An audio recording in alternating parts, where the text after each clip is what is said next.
आणि बुलेटिनच्या सुरुवातीलाच बातमी नाशिकमधून आहे। आदिवासी लॉंग मार्चच्या आजच्या प्रवासाला सुरुवात झाली आहे। आदिवासी लॉंग मार्चच्या पार्श्वभूमीवर सरकारकडून हालचालींनाही वेग आलाय।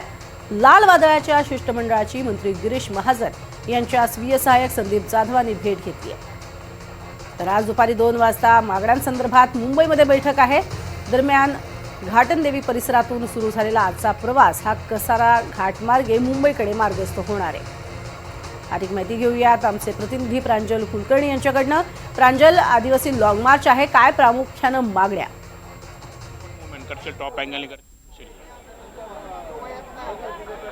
प्रज्ञा, 24 तारखेला नाशिक पासून हा आदिवासी बांधवांचा लॉंग मार्च आहे, त्याला सुरुवात ही झालेली होती। तर 24 पासून जरी हे नाशिकपासून निघाले असते तरी मात्र सुरगाणा, दिंडोरी, चांदवड, त्र्यंबकेश्वर अशा विविध ठिकाणाहून कोणी 18 तारखेला निघाला आहे, तर कोणाचा प्रवास हा 20 तारखेपासून सुरू झालेला आहे। आत्ताचा सध्याचा जो काही आकडा आहे, जी काही प्राथमिक माहिती मिळाली त्यानुसार जवळपास 25,000वरती हा आकडा जो आहे तो जाऊन पोहोचलेला आहे। आपण ही बघितलं, ही संख्या जर बघितली तर सध्या इगतपुरी तालुक्यातील घाटनदेवी हा जो परिसर आहे मंदिराबाहेरील, तिथे हे संपूर्ण आंदोलक सध्या बसलेले आहेत।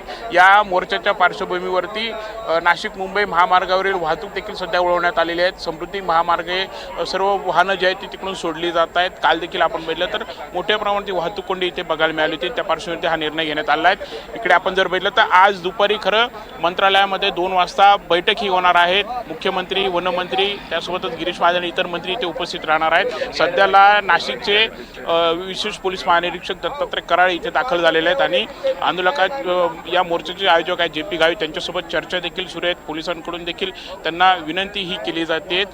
दरम्यान नक्की या मोर्चाचं कसं स्वरूप आहे, काय नक्की मागण्या ते आपण जाणून घेऊयात। माझ्यासोबत किसान सभेचे अजित नवले सर आहेत। सर, काय नक्की आता आज 24 तारखेला प्रवास सुरू झालेला होता, आता मंत्रालयाला तुम्ही धडक देणार आहात? आता कसारा घाट उतरण्याची प्रक्रिया सुरू झालेली आहे। हा ऐतिहासिक क्षण असतो कसारा घाट उतरणं, म्हणजे एक प्रकारे आमचे जे घाटाच्या वरचे सगळे लोक आहेत ते मुंबईच्या दिशेनं आले असा त्याचा अर्थ होतो। ज्या मागण्या आहेत त्या मान्य मागण्यांच्या अंमलबजावणीचा आग्रह धरून आम्ही चाललेलो आहे। दुर्दैवानं उद्योगपतींसाठी ज्या प्रकारे सरकार सकारात्मक वागतं आणि त्यांची मागणी नसतानाही त्यांना रस्ते, बंदरं, बाकी सगळ्या गोष्टी देतं, दुसऱ्या बाजूला शेतकऱ्यांसाठी मात्र लोक मागून सुद्धा त्यांना काही मिळत नाही। आणि म्हणून वन जमिनीचे पट्टे हे आदिवासींच्या नावे व्हावेत, जी जुनी मागणी आपली आहे। जे पाणी पडतं आपल्या सगळ्या भागामध्ये ते पाणी स्थानिकांना दिलं पाहिजे, कोरडवाहू भागाला दिलं पाहिजे। ते गुजरातला देण्याऐवजी किंवा समुद्रात वाहून जाण्याऐवजी त्याचा शेतीसाठी उपयोग झाला पाहिजे, ही मागणी आहे। दिवसा विजेची गरज ही शेतकऱ्यांना असते, मोफत विजेची गरज असते, ती मागणी आम्ही याच्यामध्ये केलेली आहे। त्याचबरोबर पेसा भरती जी तरुणांसाठी अत्यंत महत्त्वाची मागणी आहे ती आम्ही केलेली आहे। मागण्या त्यांनी ऑलरेडी मान्य केलेल्या आहेत, वारंवार मान्य आहे, त्यामुळे तो डिस्प्यूटचा मुद्दा नाही। मुद्दा आहे सरकार मोर्चा संपल्यानंतर अंमलबजावणी करत नाही आणि म्हणून त्याचा दबाव पुन्हा यावा यासाठीचा हा दबावासाठीचा मोर्चा आहे। पण आज मंत्रालयात बैठक आहेत, काय वाटतं तोडगा निघणार का कोणासोबत? तोडगा डिस्प्यूट असेल तर काढला जातो, डिस्प्यूट नाहीच आहे। कायदा आहे, अंमलबजावणी करा, याच्यामध्ये सहमती आहे। सरकारची इच्छाशक्ती जागी करणं। आता आम्ही पुन्हा चाललो आहोत, मुख्यमंत्र्यांची भेट होईल, त्याच्या अगोदर सगळ्या मंत्र्यांबरोबर भेट होईल आणि शिष्टमंडळ चर्चा करेल, आमचे सगळे नेते चर्चा करतील आणि मग आम्ही त्याबद्दल निर्णय करू। आपण बघत आहोत दुपारी ही बैठक आहे, त्या बैठकीकडे सर्वांचं लक्ष लागलं आहे। आपण पुन्हा इथं ही दृश्य दाखवतोय। मंत्री गिरीश महाजन यांचे स्वीय सहाय्यक आहेत जाधव, ते देखील इथे दाखल झालेले आहेत आणि या शिष्टमंडळाला घेऊन ते थोड्याच वेळात मुंबईकडे निघणार आहेत। त्याआधी पोलिसांसोबत आता या मोर्चाचे आयोजक आहेत त्यांची एक चर्चा देखील ही सुरू आहे। त्यामुळे आता निश्चितच आज तोडगा निघणार काय पाहणं महत्त्वाचं ठरणार आहे। इथून आपण जर बघितलं तर आता घाटनदेवी, इथून पुढे कसारा घाट मार्गे आजचा मुक्काम जो आहे तो त्यांचा खर्डीजवळ हा असणार आहे। इथून आताला जर बघितलं तर 132 किलोमीटर अंतरावरती मुंबई आहेत।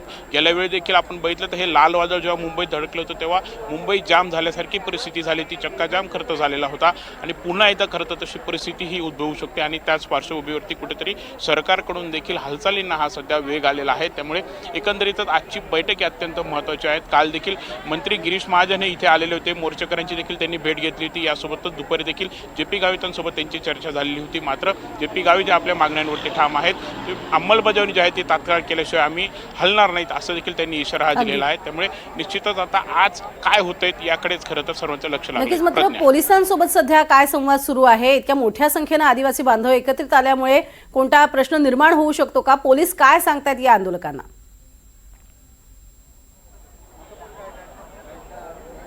प्रज्ञा खरं आहे, म्हणजे आपण बघितलं तर एकंदरीत म्हणजे जसं मी आता म्हणालो की मुंबईकडे हा मोर्चा जर निघाला तर साहजिकच आहेत की वाहतूक जाम होण्याची परिस्थिती आहे, चक्का जाम करत होऊ शकतोय. यासोबतच या मोर्चेकऱ्यांची संख्या जसजसा हा मोर्चा पुढे येतोय तसतसं या आंदोलकांची संख्या देखील वाढतीये. आपण समोर जर ही दृश्य जर बघितली तर अंदाजे 25,000 ही बांधव जे आहेत त्यांनी हे सगळे आता रस्त्यावरती अशा प्रकारे ठिय्या मांडलेला आहेत.